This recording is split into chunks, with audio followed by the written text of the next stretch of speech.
السلام علیکم ورحمۃ اللہ وبرکاتہ۔ انشاءاللہ ہمارا قرآن کی تفسیر کا سبق نمبر 61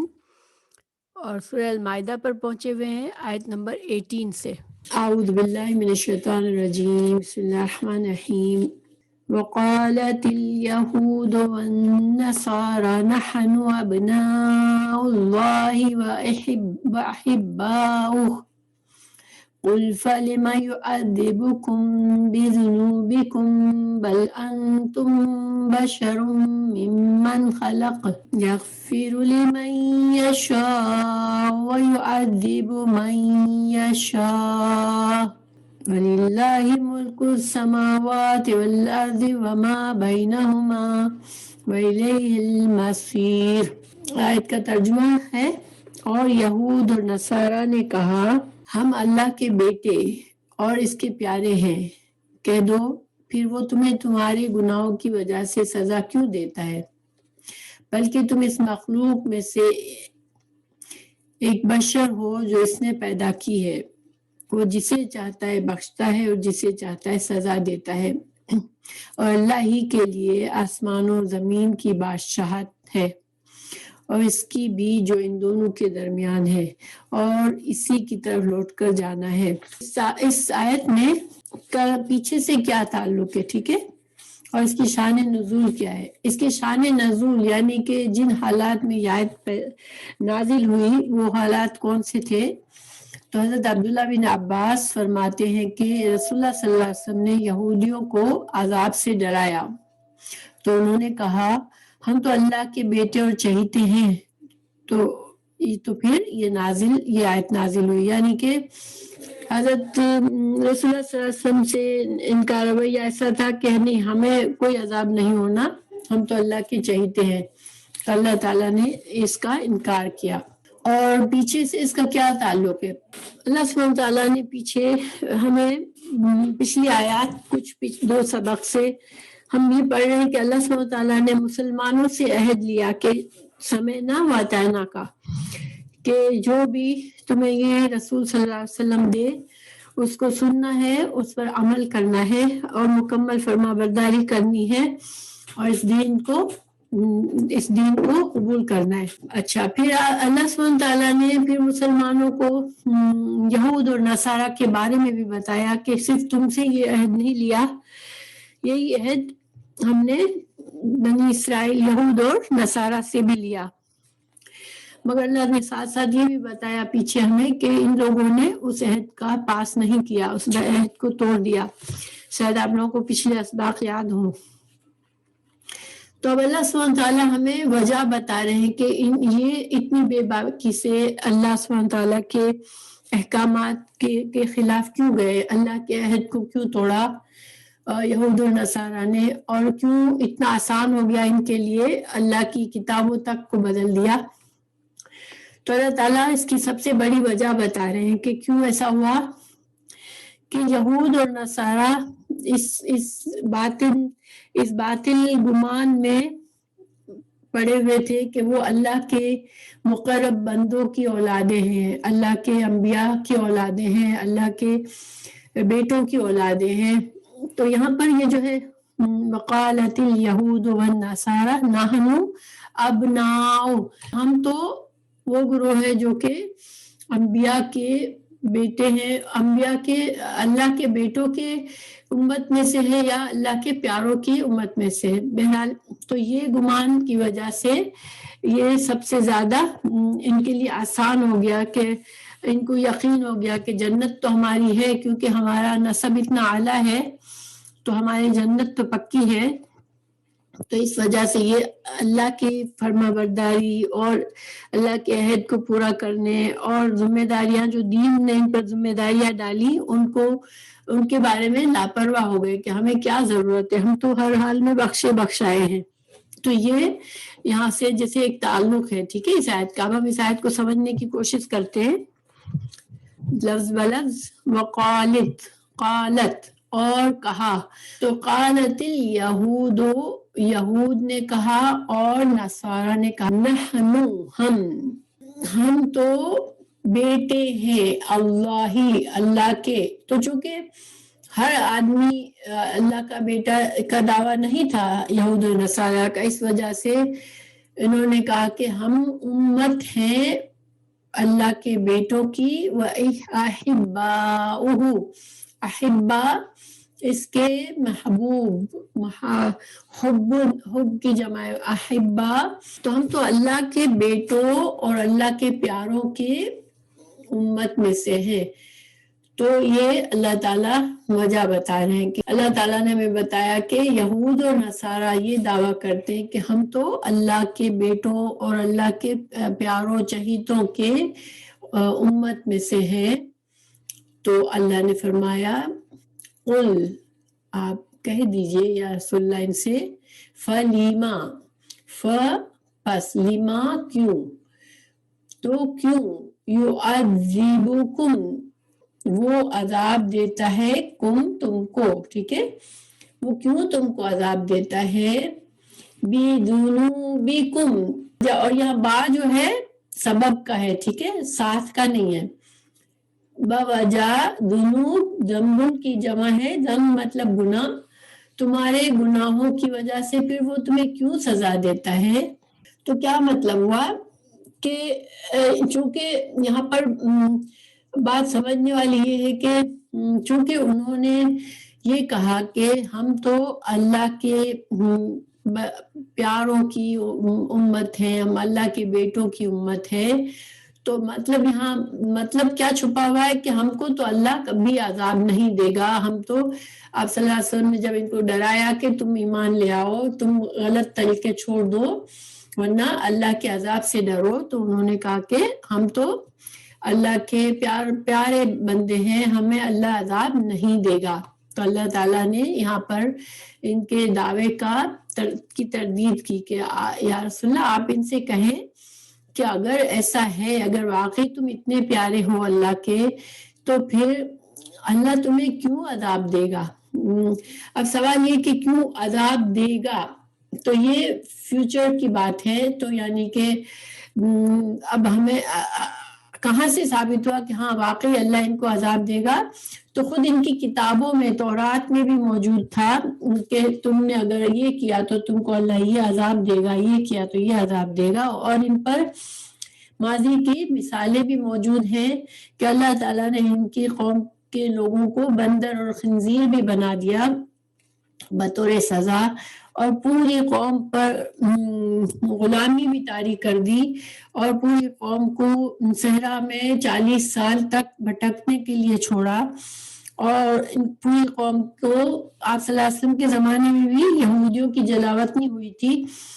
اور ویسے بھی آپ سے پہلے بھی ان کو ان کے بیت المقدس سے مار کے بھگا دیا گیا تھا، پوری قوم کو نکالا گیا تھا، تو پھر بیت المقدس کو عبرتناک طریقے سے ان کی جو گھر تھا بیت المقدس ان کو تباہ کر دیا گیا تھا۔ اگر ہم ہسٹری پڑھیں تو یہودیوں پر بڑے بڑے عذاب آئے ہیں۔ اگر اللہ کی ایک فرما بردار امت ہے، اللہ کی چنی ہوئی امت ہے، اس کے لیے تو اللہ نے کامیابی کا وعدہ کیا ہے کہ وہ تو رولرز ہوں گے دنیا کے، ان کو تو اللہ نے اقتدار کا وعدہ کیا ہے۔ تو یہ ساری ان کی ہسٹری میں پوری قوم کا غلام ہونا اور جلاوطن ہونا اور ان کے بیت المقدس کا تباہ ہونا، ان کی کتابوں کا جلا دیا جانا، تورات آپ کو پتہ ہے کہ تورات کو مکمل طور پر تباہ کر دیا گیا تھا جو اوریجنل تھی، پھر حضرت عزیر علیہ السلام نے اپنی یادداشت سے اس کو دوبارہ لکھا تھا۔ تو یعنی کہ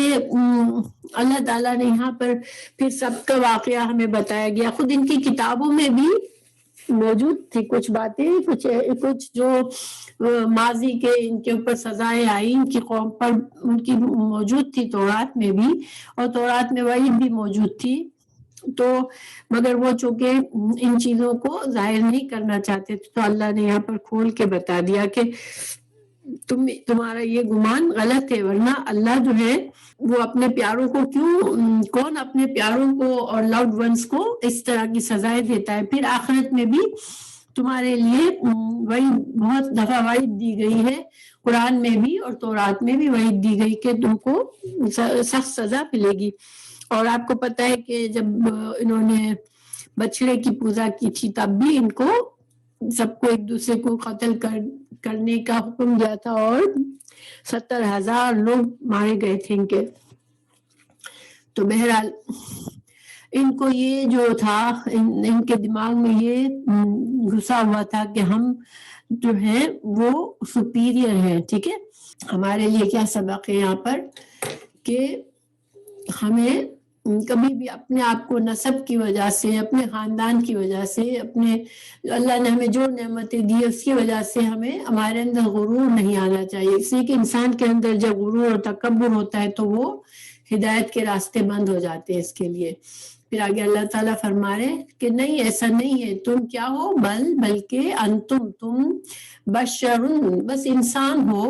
من اس میں سے جو خلقا، جو اللہ نے جو مخلوق پیدا کی ہے ان میں سے تم انسان ہو بس.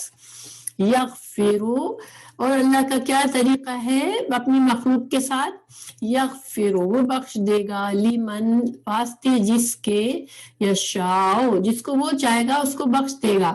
وَيُعَذِّبُ، اور وہ عذاب دے گا، من، جس کو یشاء، وہ چاہے گا. اور اللہ تعالیٰ کا چاہنا اللہ کی حکمت کے مطابق ہوتا ہے، اللہ کے علم کے مطابق ہوتا ہے. اللہ تعالیٰ ہماری نعمت اندر کی نیتوں کو بھی جانتا ہے، ہمارے ہر کام کا، ہم نے کس لیے کون سا کام کیا وہ سب اللہ تعالیٰ جانتا ہے. تو اللہ سبحانہ تعالیٰ جو ہے وہ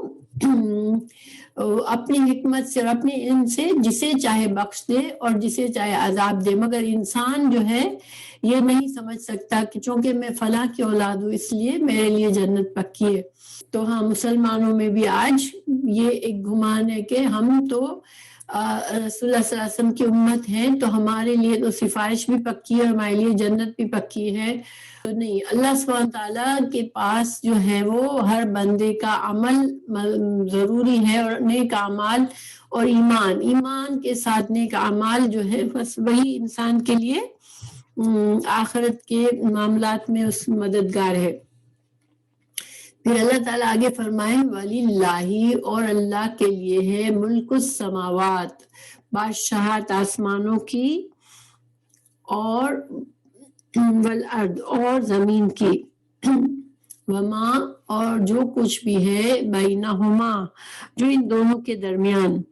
تو اللہ تعالیٰ یہاں پر یہ بات کہہ کر فرما کر ہمیں بتا رہے ہیں کہ اللہ تعالیٰ جو ہے وہ خالق ہے، اور اس کے علاوہ اللہ سبحانہ تعالیٰ کی تمام چیزیں دنیا کی جو ہے وہ مخلوق ہے اللہ کی. اور مخلوق اور خالق کا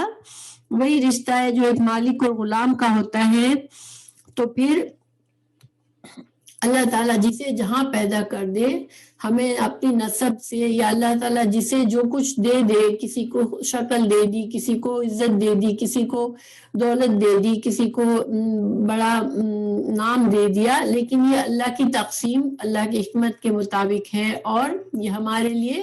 ایک ٹیسٹ ہے. ہم کو اللہ نے جو نعمتیں دی ان سب کا ہمیں حساب دینا ہے. تو اللہ سبحانہ تعالیٰ ہمیں بتا رہے ہیں کہ اللہ کے لیے تمام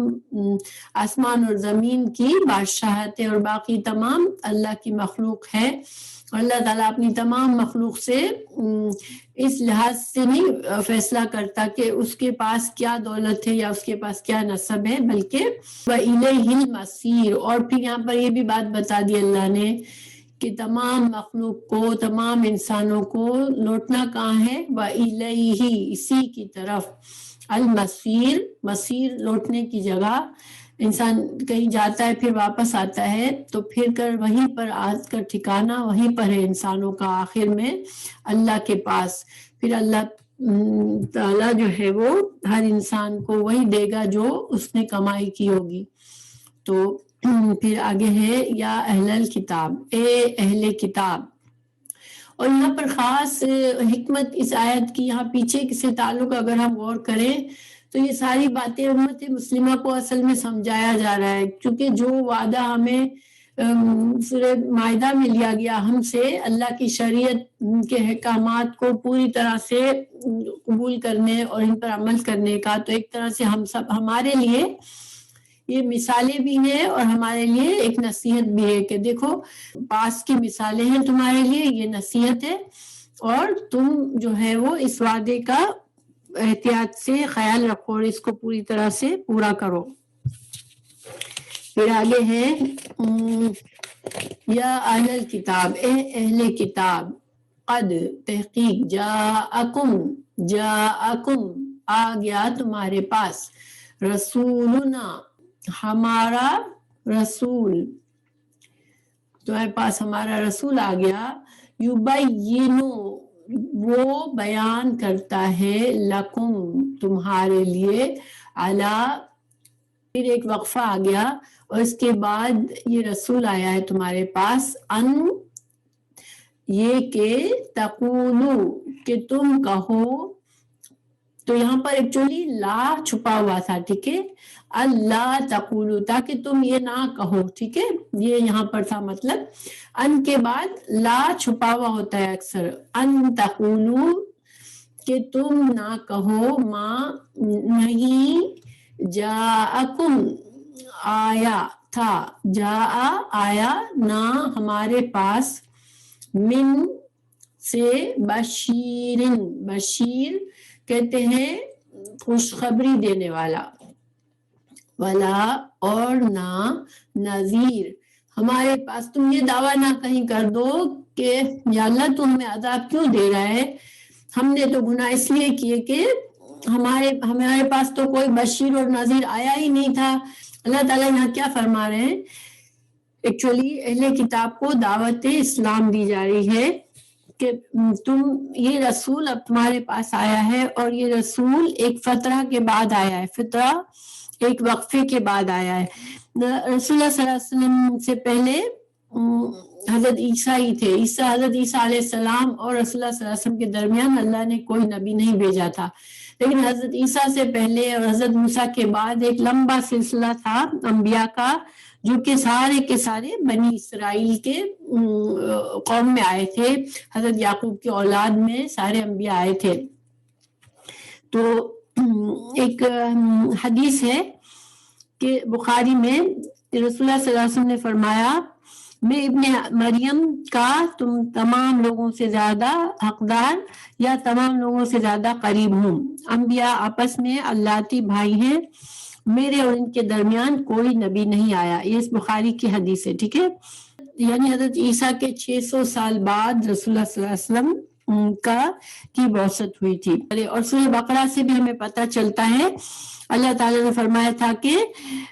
وہ لوگ دعا کرتے تھے رسول اللہ صلی اللہ علیہ وسلم کے آنے کی کہ اللہ تو رسول بھیجے گا اللہ تو ہمیں اس رسول کے ساتھ مل کر ہمیں غلبہ حاصل ہوگا کافروں پر۔ تو اللہ تعالیٰ یہاں پر فرما رہے ہیں کہ تم جو تھے وہ رسول کا انتظار کر رہے تھے، تو اللہ نے رسول بھیج دیا تاکہ تم یہ نہ کہو کہیں کہ ہمارے پاس تو رسول تمہیں بھیجا ہی نہیں اور ہمیں کوئی صحیح گائیڈنس نہیں ملی۔ تو اس آیت میں آپ صلی اللہ علیہ وسلم کی کہ یہ ایک تو صفات پتہ چلتی ہے کہ آپ کا لقب کیا تھا، بشیر اور نذیر تھا۔ پھر واللہ علی کل شیء قدیر،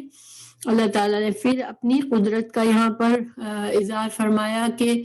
اللہ ہر چیز پر قادر ہے، تو اگر اللہ نے کسی کو رسول چنا ہے تو اللہ کی حکمت کی وجہ سے، تم اس جھگڑے میں مت پڑو کہ یہ رسول امی ہے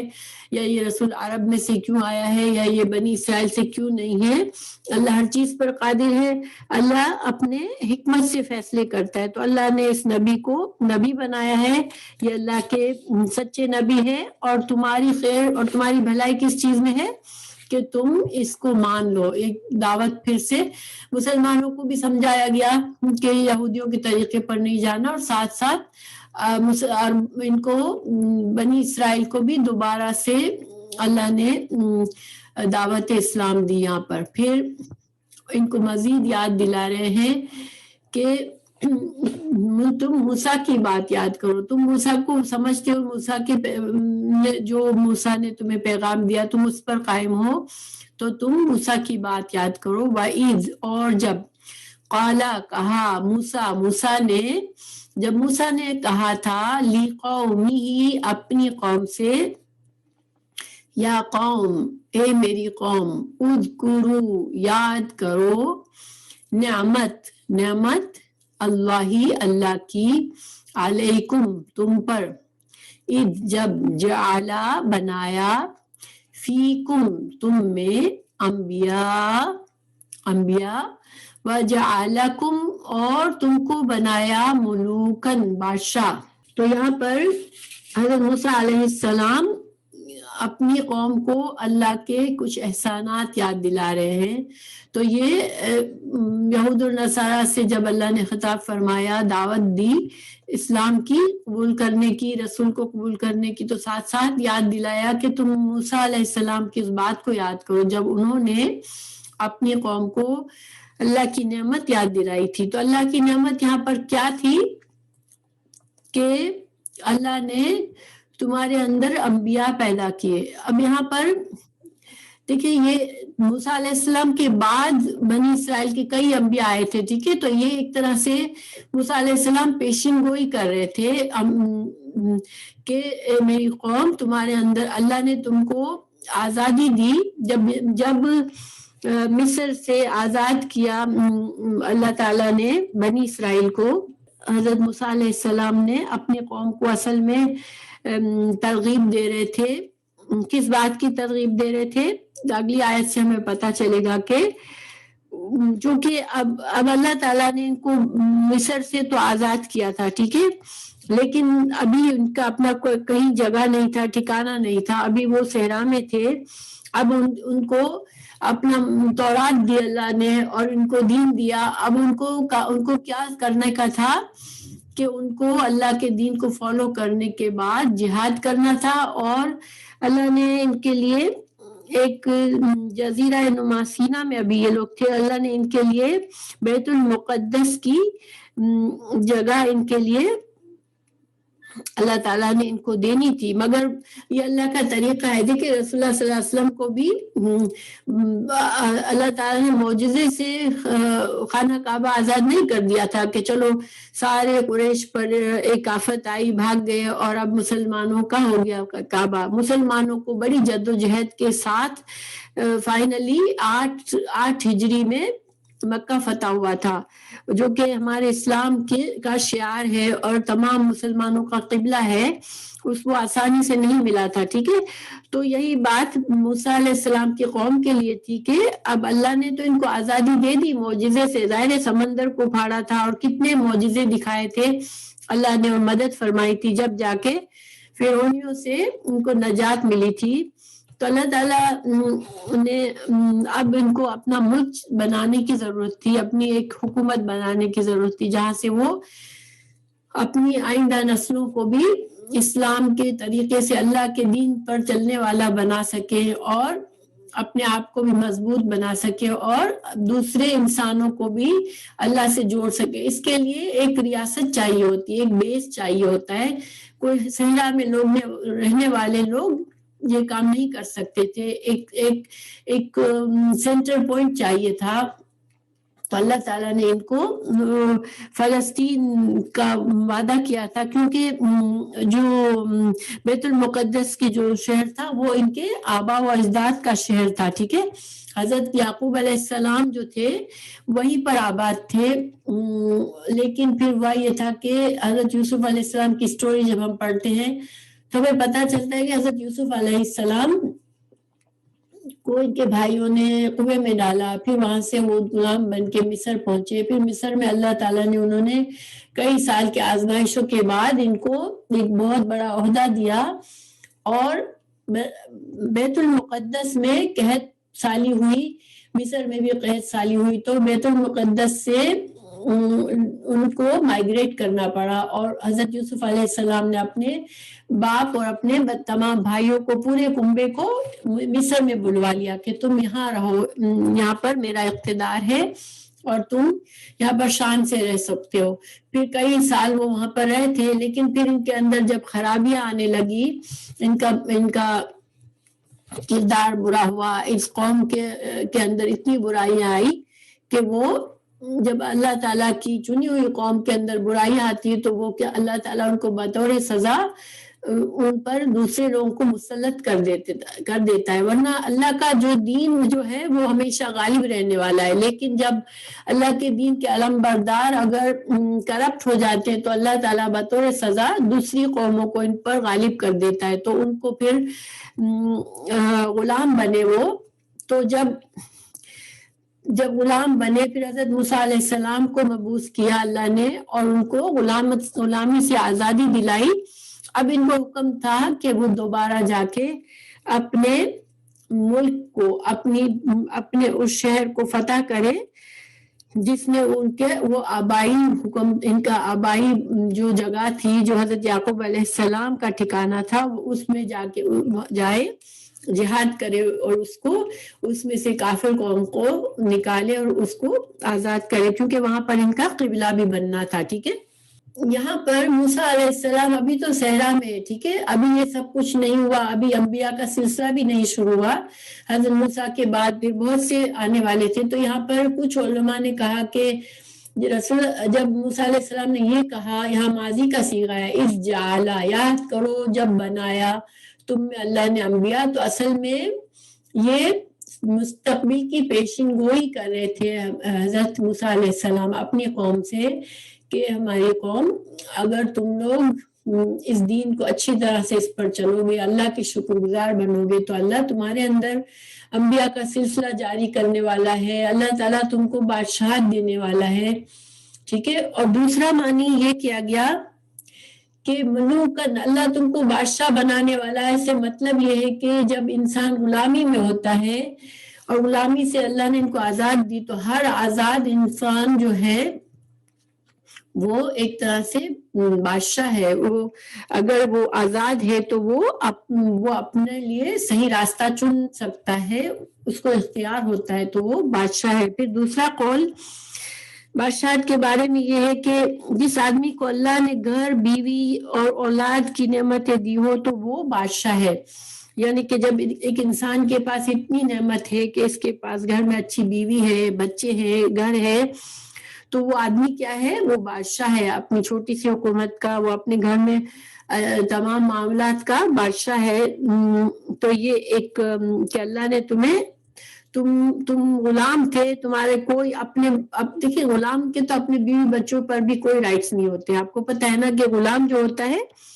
اگر اس کے بیوی بچے بھی ہیں تو مالک جو ہے وہی مالک ہوتا ہے بیوی بچوں کا بھی. اور پھر دوسرا مطلب کچھ علماء نے یہ کیا کہ تم کو اللہ نے شرک میں تم مبتلا تھے تو اللہ نے تمہیں توحید کا علم بردار بنایا. تو شرک کے مقابلے میں انسان جب صحیح عقیدہ ہو جاتا ہے تو وہ بادشاہ بنتا ہے، وہ ایک صحیح راستے پر ہوتا ہے. شرک جو ہے صرف ایک غلامی ہے، انسان شیطان کی غلامی کر رہا ہوتا ہے اور غلط راستے پہ چل رہا ہوتا ہے. تو یہ سارے اقوال ہیں. تو مطلب خلاصہ کیا ہے کہ حضرت موسیٰ علیہ السلام نے اپنی قوم سے خطاب کیا تھا جب صحرا میں تھے. تو جب آزاد ہو کے صحرا میں لے کر گئے تو اپنی قوم کو جہاد پر ابھارا تھا. ان کو اس کے لیے انہوں نے ان کے ساتھ خطاب کیا تھا. اور چونکہ ان کو بنی اسرائیل کو یہاں پر یہ بات جو یہودی تھے چونکہ تورات میں یہ ساری باتیں تھی تو وہ ان کو اللہ تعالیٰ ان کو یاد دلا رہا ہے کہ دیکھو جب موسیٰ علیہ السلام آئے تھے اور تم کو اللہ کی نعمت یاد دلائی تھی. یعنی اللہ کی نعمت یہاں پر آزادی بھی ہو سکتی ہے، ان کا دین تورات ملنا اور اللہ کی شریعت ملنا، پھر اللہ کے چنے ہوئی امت بننا، یہ ساری چیزیں اللہ کی نعمت ہے. تو اللہ نے حضرت موسیٰ علیہ السلام نے تم کو جیسے یاد دلایا تھا. پھر اللہ تعالیٰ فرما رہے وَآتَاكُمْ اور دیا تم کو مَا لَمْ جو نہیں یُؤْتِی دیا تھا احدن کسی ایک کو من العالمین. حضرت موسیٰ علیہ السلام اپنی قوم سے ابھی بھی فرمائے، یہ سارا انہی کا خطاب ہے کہ تم کو اللہ نے وہ کچھ دیا جو کسی جہان والوں میں سے کسی کو نہیں دیا. دیکھیں حالانکہ آج امت مسلمہ ہے وہ اس کو اللہ نے اعجاز دیا ہے. اب چنی امت کون سی ہے؟ امت مسلمہ ہے. گویا اب جو ہے امت مسلمہ کی فضیلت زیادہ ہے ان سے، لیکن یہ جو جملہ ہے کہ تم سے زیادہ تم کو وہ کچھ دیا وہ کسی کو نہیں دیا، تو وہ اس طرح پورا ہو سکتا ہے کہ ایون دو ہم فضیلت میں زیادہ ہے، لیکن اللہ نے جو انعامات بنی اسرائیل پر کیے وہ اتنے انعامات اللہ نے کسی پر نہیں کیے تھے۔ اللہ نے ان کو ایک انبیاء کا پورا سلسلہ چلایا، ان کے اندر حضرت داؤد اور حضرت سلیمان جیسی بادشاہت دی ان کو۔ اور آپ کو پتہ ہے حضرت سلیمان کی بادشاہت کی طرح تو کوئی بادشاہ نہیں بنا دنیا میں اور نہ کبھی بنے گا۔ پھر اتنے معجزات سے اتنے معجزات سے ان کو فرعون سے آزادی دلائی تھی، تو ان کو توحید کا علمبردار بنایا تھا کہ تمام جہانوں تمام لوگوں کی اصلاح کا کام ان کو سونپا تھا۔ یعنی کہ ان کو اللہ تعالیٰ یہاں پر ان کو موسیٰ علیہ السلام کی زبانی وہ نعمتیں سب یاد دلا رہے ہیں، ٹھیک ہے۔ پھر حضرت موسیٰ کا ہی کلام چل رہا ہے یہاں پر۔ یہ تقریر خطبہ کرنے کے بعد انہوں نے نعمت کو یاد دلانے کے بعد انہوں نے اپنی قوم سے کیا کہا تھا؟ یا قومی، اے میری قوم، ادخلوا، داخل ہو جاؤ، الارض، زمین میں، المقدس، مقدس زمین میں داخل ہو جاؤ۔ بیت المقدس مطلب ہے التی، وہ جو، کتبہ، لکھ دی، اللہ نے، لکم، تمہارے لیے، ولا، اور نہ، ترتدو، نہ پھر جاؤ تم، رد کرنا سے ہے، رد کرتے ہیں کوئی چیز تو کیا کرتا ہے انسان، اس کو لوٹا دیتا ہے، تو تم نہ پھر جاؤ، علا، اوپر، ادبارکم، ادبار دبر کی جمع ہے، دبر مطلب پیٹھ، تو تم پیٹھ پھیر کر نہ مڑ جاؤ، فتنقلبوا، اگر تم ایسا کرو گے، فتنقلبوا، پس، تنقلبوا تو تا تم، انقلبوا، انقلاب کیا مطلب ہوتا ہے؟ انقلاب کوئی چیز کو لوٹا دینا، کوئی چیز کو پھیر دینا، تو تم لوٹ جاؤ گے، خاسرین، خسارہ پانے والے۔ یہاں موسیٰ علیہ السلام نے یہاں اپنی قوم کو جہاد کے لیے ابھارا اور کہا کہ تم اگر اپنی اللہ کی نعمتوں کو یاد کرو اور تم ہمت پیدا کرو اپنے اندر اور تم جہاد کے کرو، تاکہ اللہ کا جو وعدہ ہے تمہیں بیت المقدس تمہارے لیے دینے کا، وہ وعدہ پورا ہو جائے۔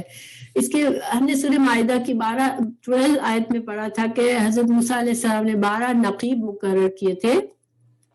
12 قبیلوں کے لیے، اور نقیبوں کو بھیجا تھا بیت المقدس کی اطلاع لانے کے لیے کہ جا کر دیکھ کر آؤ، کیونکہ اللہ نے حکم دیا تھا کہ تمہیں وہاں اس شہر میں داخل ہونا ہے اور وہاں کے جو لوگ رہتے ہیں ان سے جہاد کر کے وہ ملک تمہیں اپنے لیے حاصل کرنا ہے۔ تو ان 12 نقیبوں کو یہ کام سونپا گیا تھا کہ تم جاؤ، پہلے دیکھ کر آؤ، پھر اپنی قوم کو تیار کرو جہاد کے لیے، ان کو ہمت بندھاؤ، ان کو دین کے طریقے سکھاؤ اور ان کو مضبوط کر کے ان کو جہاد پر ابھارو، کیونکہ سارے دیکھیں غلام تھے۔ اب ایک غلام کی تو ایجوکیشن بھی نہیں ہوتی، کچھ بھی جاہل ہوتے ہیں بالکل، نہ ان کے اندر مینرز ہوتے ہیں، نہ ان کے اندر زیادہ گہری سمجھ ہوتی ہے۔ اس وجہ سے ان 12 لوگوں کو کیا ذمہ داری سونپی تھی کہ تم لیڈرز ہو، تم جا کے اپنی قوم کو ایک تو دین شریعت کے طریقے سکھاؤ، ان کو اس پر چلاؤ اور ان کو اللہ کا وعدہ دلاؤ، اللہ پر توکل کر کے ان کو تیار کرو کہ وہ اس جہاد کے لیے تیار ہو جائے، ٹھیک ہے، یہ مقصد تھا۔ مگر ہمیں اللہ تعالیٰ نے سورہ مائدہ کی 12 میں ہم نے دیکھا کہ وہ جو نقیب تھے وہ بھی پھر گئے، وہ بھی اپنا کام پورا نہیں کر سکے، صرف 2 لوگوں کے سوا 10 جو تھے انہوں نے بجائے اس کے کہ وہ اپنی قوم کو ابھارتے جہاد پر، انہوں نے اور ڈرا دیا کہ وہاں تو جبارین، بہت بڑے بڑے قد کے لوگ رہ رہے ہیں، بہت مضبوط جنگجو لوگ رہ رہے ہیں اور یہ ہمارے بس کا کام نہیں ہے کہ ہم جا کے وہاں لڑے۔ تو سوائے 2 کے سارے نقیبوں نے وہ خود فیل ہو گئے، انہوں نے اپنا کام پورا نہیں کیا۔ بہرحال انہوں نے قوم نے کیا کہا جب ان کے نقیبوں نے ان کو ہمت نہیں دلائی بلکہ آ کر کہا کہ وہ تو بڑے بڑے بڑے مضبوط قسم کے لوگ ہیں وہاں، تو یہ تو بڑا مشکل کام ہے، تو پھر قوم نے کیا کہا، بلکہ شاید قوم نے کہا یا ان نقیبوں نے کہا حضرت موسیٰ سے، انہوں نے کہا قالو یا موسیٰ، اے موسیٰ، انا بے شک فیہا اس میں، یعنی فیہا اس میں، تو یہ ہا کہاں جا رہی ہے؟ اس زمین کی طرف، ٹھیک ہے، اس زمین میں بیت المقدس میں قومن ایک قوم ہے، جبارین زبردست لوگ ہیں۔ تو جبارین کے بارے میں جو اصل ترجمہ ہے جو کہ صحیح، جس کو صحیح سمجھا جاتا ہے، وہ یہ ہے کہ بڑے مضبوط اور جنگجو لوگ ہیں، لیکن ان کی کتابوں میں اور اب جیسے بڑی باتیں مشہور کر دی گئی کہ وہ جو قوم تھی ان کے قد جو تھے وہ 333 ہاتھ لمبے تھے، 3333 ہاتھ لمبے تھے، اتنے بڑے بڑے قد کے لوگ تھے۔ تو یہ جو ہے یہ غلط باتیں ہیں، کیونکہ حضرت رسول اللہ صلی اللہ علیہ وسلم کی حدیث ہے کہ حضرت آدم علیہ السلام کا قد 60 یعنی 60 ہاتھ لمبا تھا، اور اس کے بعد سے لوگ برابر گھٹ رہے ہیں قد میں۔ یہ رسول اللہ صلی اللہ علیہ وسلم کی حدیث ہے، گویا کہ سب سے لمبے دنیا میں انسان کون تھے؟ حضرت آدم علیہ السلام، اور ان کا قد حدیث بخاری سے ہمیں پتہ چلتا ہے کہ مسلم کی حدیث ہے، بخاری کی بھی حدیث ہے کہ ان کا قد کتنا تھا؟ 60 ہاتھ لمبا تھا۔ تو اور اس کے بعد دوسرے انسان کبھی اتنے لمبے نہیں بنے، اللہ تعالیٰ نے آہستہ آہستہ انسان کی قد کو گھٹا کر، اب آج کل جو ہے آپ کو پتہ ہے میکسیمم 7 فٹ کا قد آپ کو کہیں ملے گا، اس سے لمبے نہیں ہوتے لوگ۔ تو بہرحال ان لوگوں نے بزدلی دکھائی قوم نے، اور حضرت موسیٰ اللہ پر بھروسہ نہیں کیا کہ جب حضرت ان کا نبی ان سے وعدہ کر رہا ہے کہ اللہ ہماری مدد کرے گا، اللہ کا وعدہ ہے، تو ان کو چاہیے تھا کہ اللہ پر بھروسہ کرتے، کیونکہ انہوں نے تو بڑے بڑے معجزات دیکھے تھے، انہوں نے دیکھا تھا کہ اللہ نے سمندر کو پھاڑا ان کے لیے، تو پھر ایسی قوم کو اللہ پر بھروسہ کرنے میں کیوں اعتراض ہوتا؟ لیکن انہوں نے نہیں مانا، انہوں نے کیا کہا؟ یا موسیٰ ان فیہا قوما جبارین، یا موسیٰ وہاں تو زبردست لوگ رہتے ہیں، وَإِنَّا اور بے شک ہم، لن ہرگز نہیں، ندخلہا ہم ہرگز اس میں داخل نہیں ہوں گے، حتیٰ یہاں تک کہ یخرجو وہ نکل جائے، منہا اس سے۔ تو انہوں نے کیا کہہ دیا؟ ان کو حکم یہ دیا گیا تھا کہ تم بس داخل ہو جاؤ شہر کے دروازے سے، پھر باقی اللہ تعالیٰ تم اتنا کام کرو گے تو اللہ تمہیں فتح دے دے گا ان پر۔ مگر انہوں نے کیا کہا کہ نہیں، ہم نہیں داخل ہوں گے، وہاں تو بڑے بڑے بہت زبردست قسم کے لوگ رہتے ہیں۔ فَإِن پھر اگر یخرجو وہ نکل جائیں گے، منہا اس سے، فَإِنَّا تو پھر بے شک ہم، داخلون پھر ہم داخل ہوں گے۔ دیکھیں اللہ کے احکامات پر کنڈیشنز نہیں لگانی چاہیے، اللہ نے جو کہا وہ کر لو بس، باقی تمہاری نیت دیکھ کر اللہ تعالیٰ تمہیں ہمت دے دے گا، ٹھیک ہے۔ تو اس سے ہم یہ بھی سبق لے سکتے ہیں کہ کوئی بھی نیک کام جب ہمارے سر پر آئے، حالات ایسے بن جائے کہ اب وہ کام ہمارے آگے آ رہا ہے، ہمیں کرنا ہے وہ، پھر ہمیں اللہ پر بھروسہ کرنا چاہیے، اس کام کو کر لینا چاہیے، باقی جو ہے پھر اللہ پر توکل کر کے اللہ تعالیٰ اس کام کو آسان کر دیتے ہیں۔ بہرحال انہوں نے ہمت ہی نہیں دکھائی اور وہ داخل نہیں ہوئے۔ اس کے مقابلے میں جب رسول اللہ صلی اللہ علیہ وسلم کے ہمیں اور صحابہ کی مثال ملتی ہے کہ جنگ بدر کے لیے جب آپ صلی اللہ علیہ وسلم صرف 313 ساتھیوں کے ساتھ تھے، جنگی اسلحہ بھی نہیں تھا، صرف بہت ہی کم اسلحہ تھا ساتھ، تو مطلب یہ کہ اس وقت صحابہ نے کیا کیا تھا، تو ہمارے پاس حدیث ملتی ہے، حضرت عبداللہ بن مسعود بتا رہے ہیں اس وقت کو، فرماتے ہیں کہ جب رسول اللہ صلی اللہ علیہ وسلم نے مشورہ لیا، حضرت مقداد بن اسود نے بدر کے دن عرض کیا، اے اللہ کے رسول، ہم آپ سے اس طرح نہیں کہیں گے جس طرح بنی اسرائیل نے موسیٰ سے کہا تھا، انہوں نے کیا کہا تھا، یا رسول اللہ ہم آپ کے ساتھ ہیں، آپ چلیں، آپ جہاں لے جائیں گے ہم کو، ہم آپ کے ساتھ ہیں، ہم موسیٰ کی قوم کی طرح نہیں کہیں گے کہ آپ اور آپ کا رب جا کے ان سے جنگ کرو۔ تو یہ سن کر ایسا محسوس ہوا کہ رسول اللہ صلی اللہ علیہ وسلم کی سب پریشانی دور ہو گئی۔ یہ بخاری کی حدیث ہے۔ اور اللہ تعالیٰ نے پھر اس فرما برداری کا انعام کیا دیا تھا کہ اتنے مختصر سے وسائل کے ساتھ اتنے چھوٹی تعداد میں مسلمانوں نے ایک بڑے آرمی کو بہت زبردست شکست دی اور ان کے 70 سرداروں کو مار دیا۔ تو یہ اللہ کا وعدہ ہوتا ہے انسان کو، جب کوئی صحیح کام ہے، کوئی مشکل بھی ہے مگر اگر صحیح کام ہے تو اگر اللہ پر بھروسہ کرو تو اللہ تعالیٰ اس کو کرا دیتے ہیں۔ بہرحال ان میں سے ان 12 میں سے صرف 2 لوگ تھے، 2 سردار، انہوں نے کیا کہا آگے ہمیں پتہ چلتا ہے۔ اعلیٰ انہوں نے کہا، رجلان، 2 آدمیوں نے کہا، من الذین، ان لوگوں میں سے، یخافون، جو ڈرتے تھے، انعام کیا تھا اللہ نے، علیہما، ان دونوں پر۔ تو جو 2 آدمی تھے،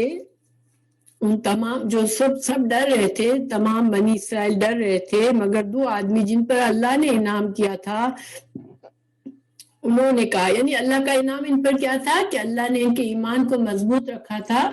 اور انہوں نے اللہ پر بھروسہ کرنا چاہا، تو انہوں نے اپنی قوم سے کیا کہا تھا، ادخلوا، داخل ہو جاؤ، علیہم، ان پر، یعنی کہ اس جبار قوم پر تم داخل ہو جاؤ، البابا، دروازے سے، تم بس اللہ کا نام لے کے دروازے پر میں داخل ہو جاؤ۔ آپ کو پتہ ہے پہلے کے شہروں میں دروازے ہوتے تھے اور اس کے گرد دیواریں ہوتی تھی، ٹھیک ہے، تو انہوں نے کیا کہا کہ تم بس دروازے میں سے داخل ہو جاؤ، فَإِذَا، پھر جب، دخلتموہ، تم اس میں داخل ہو جاؤ گے، فَإِنَّكُمْ، تو بے شک تم، غالبون، تم غلبہ پاؤ گے، وَعَلَى اللَّهِ، اور اللہ پر، فَتَوَكَّلُوا، اور تم توکل کرو، ان، اگر، کنتم، ہو تم، مؤمنین، اگر تم اللہ پر ایمان رکھتے ہو تو تم بس اللہ کا نام لے کے داخل ہو جاؤ اس دروازے میں، پھر باقی اللہ کا کام ہے، اللہ تم کو غلبہ دے گا۔ یہ اللہ پر توکل تھا ان لوگوں کا۔ مگر قوم نے کیا جواب دیا، قالو، انہوں نے کہا، یا موسیٰ، اے موسیٰ، لن ندخلہا، ہم ہرگز داخل نہیں ہوں گے اس میں، ابداً، کبھی بھی، ما دامو، جب تک وہ ہیں، فیہا، اس میں، فَاذْهَبْ، تو آپ جاؤ، انتا، تم بھی، وَرَبُّکَ، اور تیرا رب، فَقَاتِلَا، پھر تم دونوں جنگ کرو، اِنَّا، بے شک ہم، ہا ہونا، یہیں پر، اس جگہ پر، قاعدون، بیٹھے رہیں گے، ہم بیٹھنے والے ہیں۔ دیکھیں کتنا ان کا انداز توہین آمیز تھا اپنے نبی سے، اللہ سے۔ انہوں نے کیا کہا، جب یہ 2 لوگوں نے ان کو سمجھایا، اور ان کے نام حدیث اور قرآن میں ہمیں ملتے نہیں ہیں، مگر کچھ علماء نے یہ کہا کہ یہ یوشع بن نون اور غالب 2 تھے۔ انہوں نے جب اس طرح کا رویہ کیا اور ایسی بات کی توہین آمیز، تو اللہ نے بطور سزا ان پر حرام کر دیا 40 سال تک اس شہر میں داخل ہونا، جو ان کے لیے لکھ دیا تھا اللہ نے، اور 40 سال ان کو صحرا میں بھٹکنے کے لیے چھوڑ دیا گیا، اور یہ بڑی مشکلوں سے پھر گزرے ان 40 سالوں میں، جب تک ان کی ایک نئی جنریشن جو صحرا میں پیدا ہوئی اور صحرا ہی میں آزادی کی فضا میں بڑی ہوئی، اور وہ ظاہر ہے جب انسان آزادی میں پیدا ہوتا ہے، آزادی میں اس کی پرورش ہوتی ہے تو اس کے اندر ہمت اور جوش ہوتا ہے، غلامی میں انسان ٹوٹ جاتا ہے۔ تو یہ نئی قوم نے حضرت یوشع بن نون کے ساتھ مل کے پھر جب وہ داخل ہوئے تھے اس شہر میں، اور اللہ نے ان کو فتح دی تھی۔ یہاں پر ہمیں ان کا ہسٹری کا اللہ نے بتایا ساتھ ساتھ، اور یہ سارا معاملہ کنیکٹڈ ہے، اور مقصد کیا ہے، ہمارے لیے کیا سبق ہے؟ چونکہ حضرت رسول اللہ تعالیٰ نے سورہ مائدہ میں ہمیں دین کے احکامات کی تکمیل کی، اللہ تعالیٰ نے بہت سے بڑے بڑے احکامات دیے اور اب دین مکمل ہو رہا ہے، تو اللہ تعالیٰ نے ایک بار پھر ہمیں ان کی مثال سامنے ہمارے رکھ دی کہ انہوں نے پہلی بات جو بنی اسرائیل نے اللہ کے اس امانت، اس دین کی حفاظت نہیں کی، اللہ کے وعدے کی حفاظت نہیں کی، پھر ان کی وجہ بتائی کہ ان کے اندر ایسی خرابی کیوں آئی کہ ان کے اندر باطل گمان تھا کہ ہم تو اللہ کے چوزن لوگ ہیں، ہمیں بس جنت مل جائے گی، ہمیں کوئی ضرورت نہیں ہے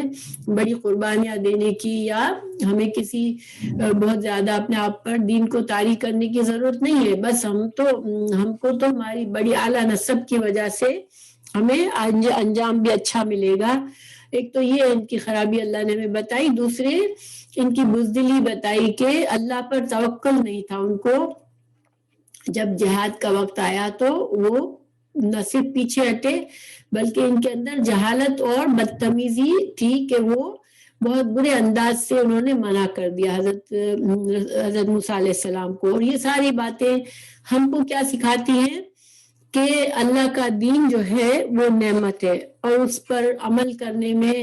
بعض اوقات مشکلات نظر آتی ہیں، لیکن ہر مشکل آسان ہو جاتی ہے اگر انسان اللہ پر توکل کرے اور بھروسے پر سے اپنی نیت کو صاف کرے تو اللہ تعالیٰ ہر مشکل کو آسان کرتے ہیں۔ اور دوسرا یہ کہ انسان کی جو دنیا اور آخرت کی کامیابی اور عزت جو ہے اسی میں کہ انسان فرما بردار بن کے رہے، مومن بن کے رہے، تو یہ انشاءاللہ ہمارے لیے یہ سبق ہے اس میں